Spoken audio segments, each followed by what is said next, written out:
Assalamualaikum warahmatullahi wabarakatuh. Warga Kota Banda Aceh yang saya cintai, tidak terasa kita telah berada di penghujung bulan Sya'ban. Tentu kita semua telah siap menyambut hadirnya Ramadan, bulan yang penuh rahmat serta ampunan, bulan yang paling dirindukan oleh seluruh umat muslim di dunia. Ramadan tahun ini terasa begitu istimewa. Setelah 2 tahun kita melewati bulan suci Ramadan dalam keadaan siaga karena pandemi COVID-19 yang sedang melanda. Tahun ini dunia telah kembali dalam keadaan normal. Keadaan berangsur membaik dan kita dapat kembali beribadah dengan tenang dan nyaman tanpa rasa khawatir.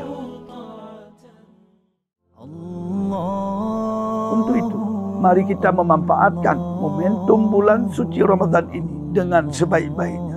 Tingkatkan kualitas ibadah kita, perkuat silaturahmi, berbanyak amalan baik, dan yang paling utama, tingkatkan kepedulian kita kepada sesama. Karena Danyo Aceh Mentalawari, kasih megasih bila mubila. Assalamualaikum warahmatullahi wabarakatuh. Marhaban ya Ramadan.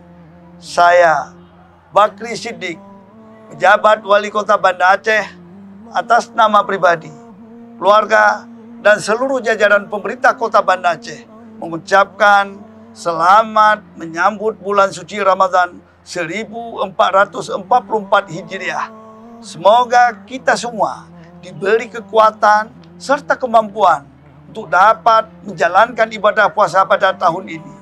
Jaga kesehatan, tingkatkan kualitas ibadah, dan perkuat silaturahmi. Mari kita jadikan Ramadan ini sebagai momentum untuk terus berbuat yang terbaik demi bangsa, negara, dan Kota Banda Aceh tercinta. Wassalamualaikum warahmatullahi wabarakatuh.